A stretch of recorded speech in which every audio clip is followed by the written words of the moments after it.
So hello guys, welcome back to my channel. So guys, आज की video में जो है वो हम लोग रचना सागर की क्लास 6 की एसएसटी की बुक का हिस्ट्री का चैप्टर नंबर 3 जो कि हमारा the first farmers and the headers उसकी हाफ एक्सप्लेनेशन को क्लियर करने वाले हैं। सो जो हमारे पुराने व्यूअर्स लोगों को पता होगा कि हम लोग इसकी हाफ एक्सप्लेनेशन को पहले कवर कर दे रहे हैं, मतलब कर चुके हैं।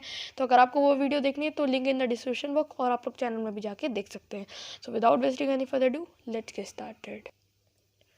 सो गाइस, हम लोग ने पिछली लास्ट वाली वीडियो में हम लोग ने यहाँ तक करा था। अब हम लोग यहाँ से स्टार्ट करते हैं। But we should never forget that man's development has been slow and gradually process in many areas. Man and women continue to be hunters and food gathers. देखिए गाइस, लेकिन हम लोगों को ये नहीं भूलना चाहिए कि जो मैन की डेवलपमेंट थी वो काफ़ी ज़्यादा स्लो चली थी और बहुत ज़्यादा ग्रेजुअल प्रोसेस पे थी।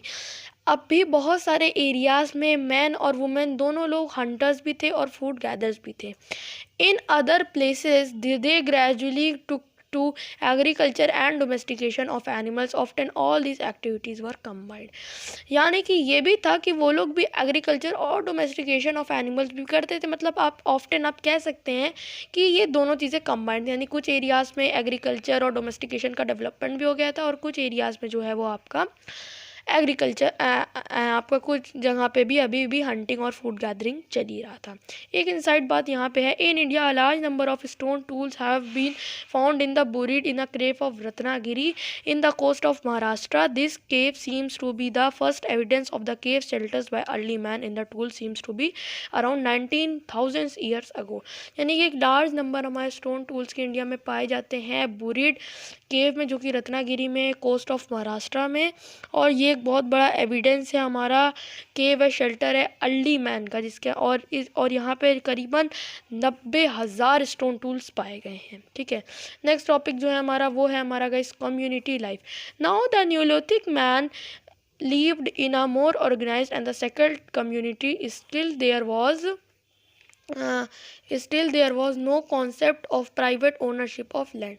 यानी कि अब हम लोग पढ़ेंगे कम्युनिटी लाइफ के बारे में।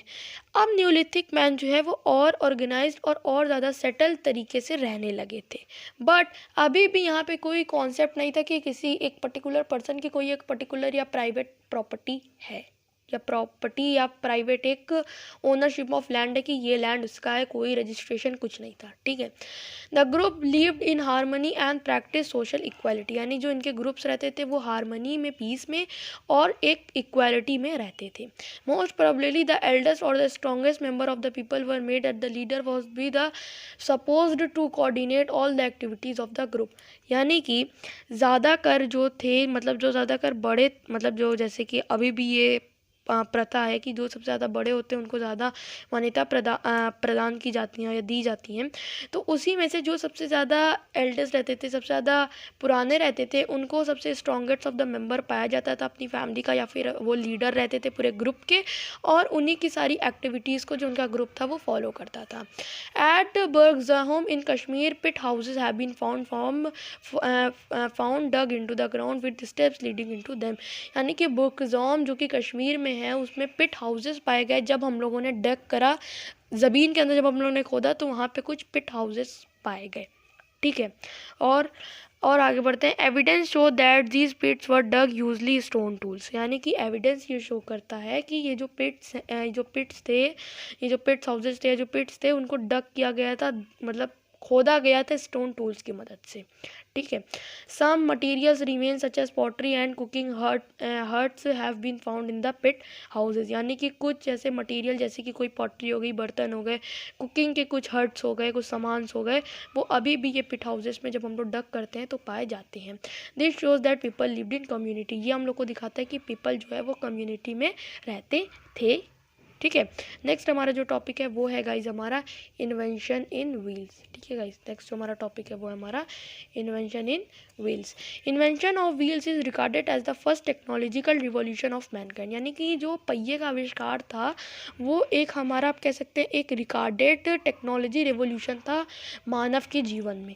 Rolling down of the stones from mountain slopes और big logs of wood rolling down from applying physical force might be have given the early man of the idea of making wheels. यानी कि जैसे कि for example कोई पहाड़ से किसी भी स्टोन को धक्का दे देना, या फिर कोई माउंटेन स्लोप से स्टोन को धक्का दे देना, या फिर किसी बड़े लकड़ी के लॉग आप जानते हैं ना, ये देखिए इससे आपको पिक्चर में दिख रहा होगा, ये जो ऐसे लकड़ी का टुकड़ा होता है ना, पूरा पूरा पेड़ सिवाय उसके ऊपर का पार्ट और थोड़ा नीचे का पार्ट करके उसको लॉग कहते हैं। तो लॉग को जब फेंका किसी भी, ऐसे आप कह सकते हैं रोलिंग डाउन, जैसे आप कह सकते हैं स्लाइड पोजीशन से, तो जो ऐसे जो फोर्स प्रदान हुआ और जिससे वो नीचे आया, तो I think so it might be यही आइडिया मिला होगा अर्ली मैन को व्हील्स बनाने का। ठीक है, with this invention travelling and transportation become easier. यानी कि ये इन्वेंशन, ये आविष्कार से जो है वो ट्रैवलिंग और ट्रांसपोर्टेशन सस्ता पड़ गया था और ईजियर भी बन गया था। वैसे तो उस ज़माने में कोई कॉइन्स तो थे नहीं, सस्ता बन गया था, बट हाँ ईजियर बन गया था इधर से उधर किसी आदमी को भी जाना। ठीक है, आगे बढ़ते हम लोग। Increase mobility in the life and of the man encouraged by the better interaction and exchange of ideas between them. यानी कि इसने मोबिलिटी बढ़ा दी थी मानव के जीवन में और एनकरेज कर दिया था एक बेटर इंटरेक्शन और एक exchange of ideas between them. अब जैसे कि फिलहाल गाइस आप लोग ये पिक्चर में देख रहे हैं कि यहाँ पे rolling of log might haven the idea of the wheel. यानी देखिए ये एक आदमी है, ये जब ये ऐसे गिरा तो इस आइडिया को जैसे एक इमेजिन करा जा रहा है, जैसे कि ये इस तरह इधर स्लोप से गिरा, तो ये आदमी, इसके दिमाग में ये आइडिया गिरा कि ये कैसे गिर रहा है, इसी फोर्स के ऊपर इन्वेंशन ऑफ व्हील किया गया। नेक्स्ट टॉपिक की तरफ हम लोग अपने बढ़ते हैं। सो गाइस जो हमारा नेक्स्ट टॉपिक है वो है pottery, the first step towards craftsmanship. जो पॉटरी यानी मिट्टी के बर्तन या फिर बर्तन, जो कि फर्स्ट स्टेप थे क्राफ्ट्समैनशिप की तरफ। As man become a food producer he needed to store food. यानी कि अब जो मैन थे वो फूड प्रोड्यूसर बन गए थे, तो उन लोगों को कोई एक चीज़ चाहिए थी जिससे वो फूड को स्टोर भी कर पाए, रख भी पाए अपने पास। Man showed his creativity, next page पे बढ़ते हैं।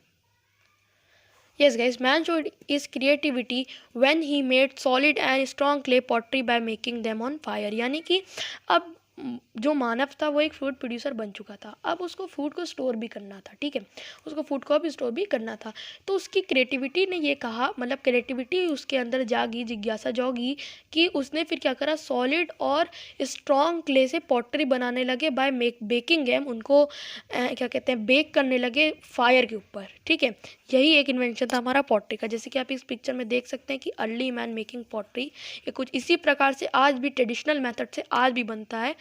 ठीक है गाइस, आप लोग जाके यूट्यूब पे सर्च करके वीडियोस देख सकते हैं कि कैसे पॉट बनता है, आप लोग जाके देख सकते हैं। When he learn to use potter's wheel as well at is called today. यानी कि जब उन लोगों ने सीखा पॉटर्स व्हील को बनाना, जैसे कि आज भी बनाया, वही ट्रेडिशन मेथड को यूज़ किया जाता है। He could made pots of different shapes and sizes. यानी कि अब अर्ली मैन जो है वो डिफरेंट टाइप्स ऑफ पॉट्स भी बना सकते थे और different type of shapes, different type of sizes भी बना सकते थे। Thus early man was gradually becoming an artist and a craftsman. यानी कि अब जो अर्ली मैन थे वो ग्रेजुअली एक आर्टिस्ट या फिर एक क्राफ्ट्समैन भी बन चुके थे, क्रिएटिविटी उनके में आ चुकी थी। नेक्स्ट पढ़ते हैं इनसाइट, नेक्स्ट टॉपिक है इनसाइट इनटू रिलीजियस बिलीव्स। यानी कि अब जब अर्ली मैन जो है वो रिलीजियस यानी धार्मिक थोड़े बनने लगे या धर्म की तरफ आने लगे, तो उसका पीरियड या फिर उसका दौरान। Now the Neolithic man was not constant move and he has to leisure time to think about the matters beyond his basic daily assistance. यानी कि अब अर्ली मैन को कोई एक कॉन्स्टेंट मूव तो था नहीं, क्योंकि मतलब अब इनको प्लेस टू प्लेस जाना तो पड़ता था नहीं, तो अब इन लोगों के पास एक बचा टाइम बचता था जिसमें ये लोग थिंक करते थे बहुत सारे मेथड्स और अपने बेसिक डेली असिस्टेंट को कैसे पाएं, ये सब ये लोग उस समय पे सोचते थे। Natural phenomenon lighting, thunder and earthquakes and seasonal changes were beyond his understanding. यानी कि नेचुरल फिनोमिना या फिर हम नेचुरल कहते हैं नेचुरल डिजास्टर, जैसे कि लाइटनिंग हो गई, बिजली कड़कना हो गया, थंडर हो गया, अर्थक्वेक भूकंप हो गया, और कुछ सीजनल चेंजेस ने इन लोगों को अंडरस्टैंड कराया कि बीइंग ऑर्गेनेट of their causes he worshipped them. यानी कि अब इन लोगों ने जो है वो ये सब चीज़ों की पूजा करनी स्टार्ट कर दी, वर्कशिप करना स्टार्ट कर दी। ठीक है, as he was depend on nature he worship the sun, moon, rain, thunder, lightning etcetera. यानी कि जब ये लोग ने देखे कि कुछ सिग्नल इफेक्ट्स आ रहे हैं, ये सब आ रहे हैं, तो इन लोगों ने वर्शिप करने लगे, जैसे कि नेचुरल जो हमारे जो मतलब तब इन लोगों को ये लगा कि ये लोग डिपेंड है फुली तरीके से नेचर, और ये बात सही भी है कि हम लोग फुली तरीके से नेचर पे डिपेंड हैं। तो ये लोगों ने भगवानों को पूजा करनी स्टार्ट कर दी, जैसे कि सन हो गए, मून हो गए, ये लोग ये सब की भगवानों की पूजा करते, जैसे सूर्य की, चांद की, बारिश की, थंडर की, लाइटनिंग की एक्सेट्रा, ये सब की अब ये लोग पूजा पाठ करने लगे।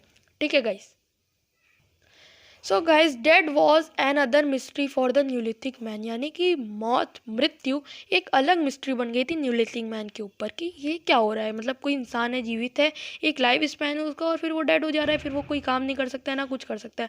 To understand this mystery he developed in believe in life after death, यानी कि अब इस मैजेस्टी के बाद ये लोगों ने, ये इस विषय में मैं ज़्यादा कुछ, मेरी उतनी खास रुचि नहीं है तो मैं इसमें आपको थोड़ा कम ही समझा रहा हूँ कि अब इस मिस्ट्री के बाद ये लोग ऐसा बिलीव करने लगे कि एक लाइफ होती है आफ्टर डेथ, ठीक है। Therefore, Neolithic man started burning the dead along with the daily necessities of life such as pottery, weapons and food items. यानी कि अब न्यूलिथिक मैन जो थे वो अपने साथ कुछ, एक आप कह सकते हैं डेली नेसेसिटीज़ को अपने साथ कैरी करने लगे, जैसे पॉटरी हो गई, कुछ हथियार वेपन्स हो गए, कुछ फूड आइटम्स हो गए, ठीक है। Thus through such beliefs the Neolithic man was taking his first step towards spiritual life, यानी कि इस स्टेप से आप ये अंदाज़ा लगा सकते हैं कि अब ये अर्ली मैन की जो थी वो स्पिरिचुअल लाइफ की तरफ एक पहला कदम था, ठीक है गाइस। तो यहाँ पे गाइस आप लोगों ने देख लिया कि मैंने गाइस आप लोगों को यहाँ तक पूरा समझा दिया है, और गाइस ये सब जो चीज़ें हैं, ये सब जो रिवीजन फ्लो चार्ट है गाइस, ये सब आप लोग खुद से पढ़िएगा, ये सब उतना एक्सप्लेनेशन वाला मुझको नहीं लग रहा है, सब आप खुद से पढ़ सकते हैं। So guys I hope you like this video, if you like this video don't forget to like share and subscribe to my channel, एक बार हिंदी में भी गाइस चैनल गाइस वीडियो को लाइक कर दें और चैनल को सब्सक्राइब कर दें और शेयर को भी कर दें वीडियो को, जिससे और भी बच्चों की हेल्प हो सके। और मिलते हैं अगली वीडियो में, तब तक के लिए goodbye and thanks for watching, bye.